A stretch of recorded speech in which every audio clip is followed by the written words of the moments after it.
Good morning, everyone. Guys, we're going to be talking about national service and conscription today. Well, this morning's video. Guys, if you've not done so already, please give me a like and a follow and subscribe, whatever you do in the buttons down below. Guys, I've just realized I've not got my little banner thing on, so let's get that on now. Yeah, should be showing it now.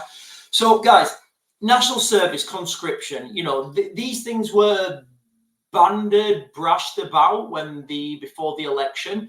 Now, with what's happening with the winter fuel payment, guys, I do not think we've had any political change. I still think the same political agenda is there.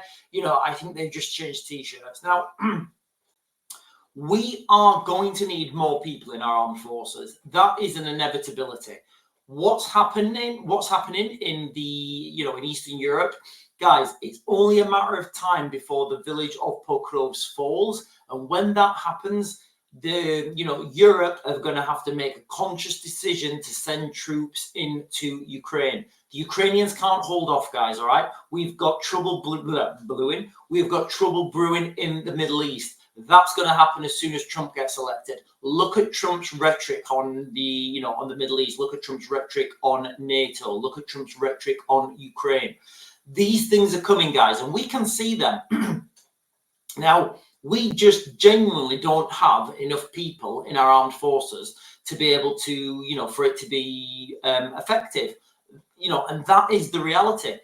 You can't just throw money at these situations. You can't wake up one day and say, oh, do you know what? We need to fight a war. Here's a load of money. It doesn't happen. We have seen this. There's been so many, there's been so many examples of this all around the world.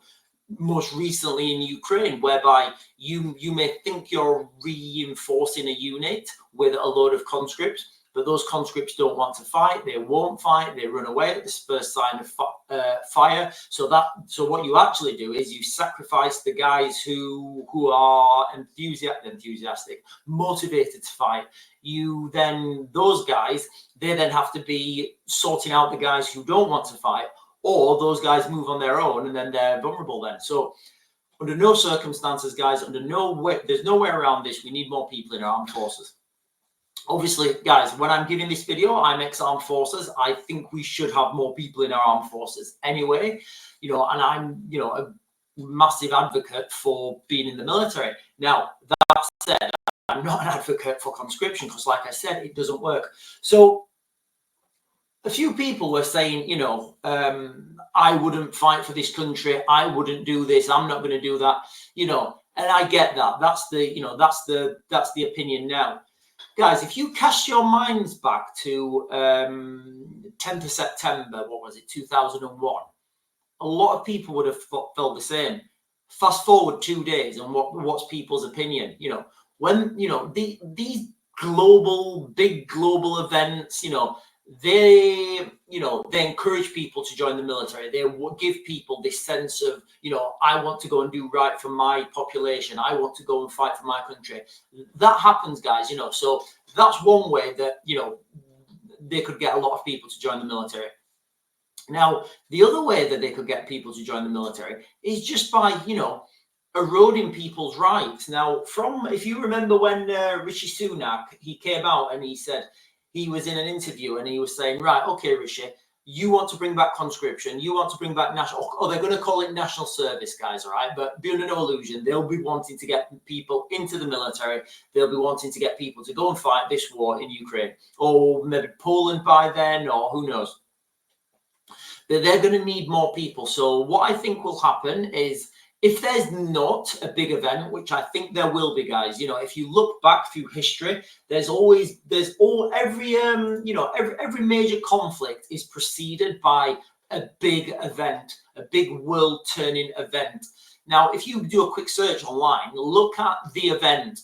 You've got billionaires, you've got, anybody with any understanding of global politics, anybody who understands what's happening in the world, they're all talking about this event now, whether that's a virus release, whether that's a mass attack, whether that's the reality is we don't know, because these things are called black swan events, and you can't, by definition, you can't predict a black swan. So when these things happen, the event that will get a lot of people to join the military. Now, Additionally to that, you've got this thing called national service, because guys, the amount of people that we will need to fight this war is unbelievable. If you think and consider, and well, in my head now I've got 457.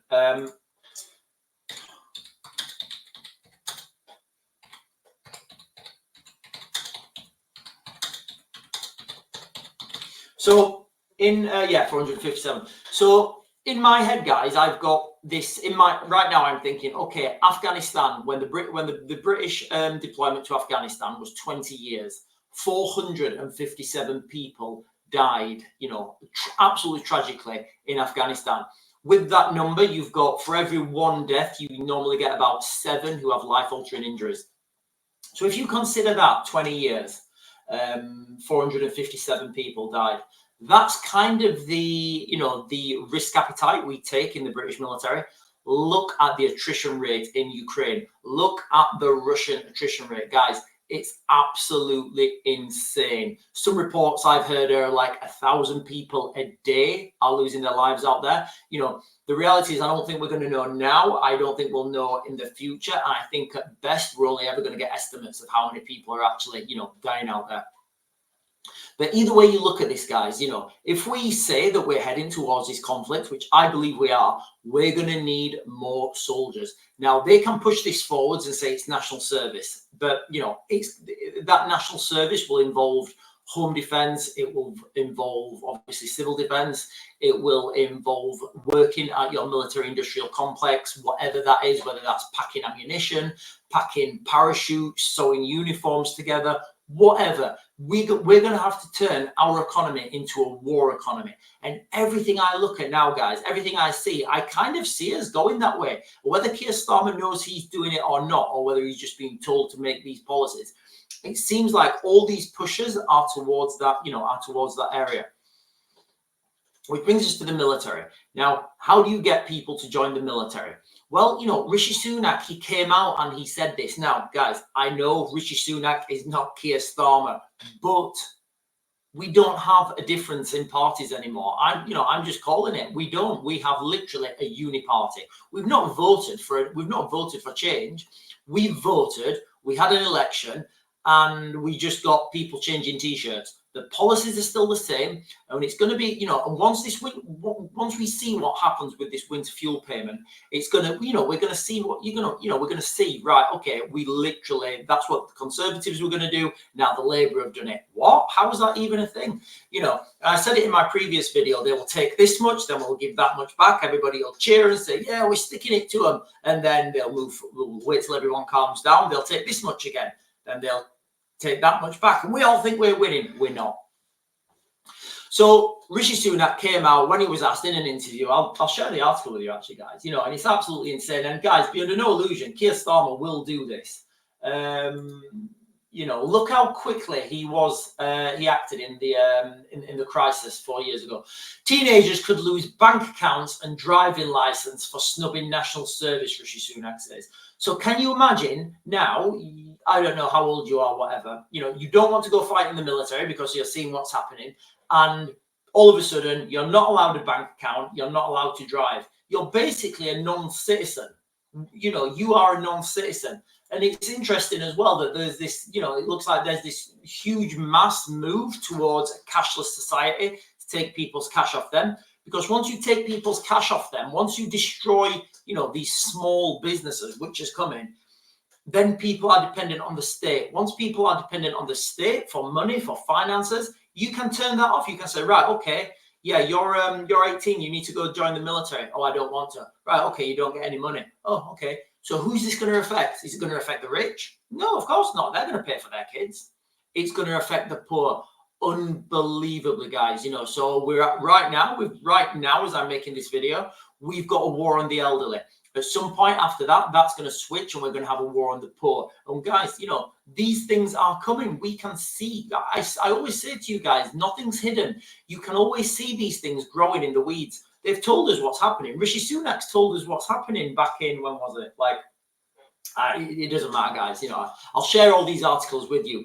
But, you know, conscription's coming, guys, all right? They're not going to call it conscription. They'll call it national service. They'll repackage it. They will, you know, they will alter a few of the wording, and they'll say it's not the Conservatives, it's not what the Conservatives said, you know. But that's how it's coming. And you know, for those of you who think that you're not gonna do it, imagine not having a driving license. Imagine not being able to, you know, buy things or sell things, guys. And that brings me to, like, you know, this mark of the beast thing. You know, are we really going down that way? Do we really need to go down that route?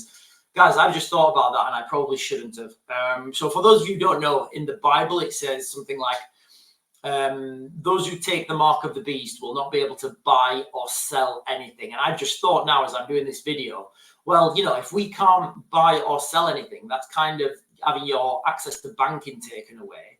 So that what we're talking about? Anyway, guys, I'm down a rabbit hole there. I don't need to go down. The video is that, you know, the conscription's coming. It's going to be called national service. All right. And those people who think that they're not going to do it, just be prepared to go and live in a field somewhere, because you will be a non-human. Guys, anyway, that's my there are a lot of my thoughts, opinions, and speculations, guys. Let me know what you think in the comments. Is there a way to circumvent this? You know, do you want to join the military anyway? Which, you know, guys, personally, I would, right now as I'm making this video, I would definitely recommend.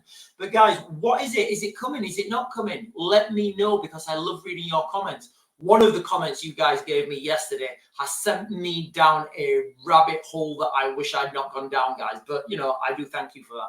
Anyway, guys, I'm going to speak to you later. I'm going to back to grid, and I'll get you another video later.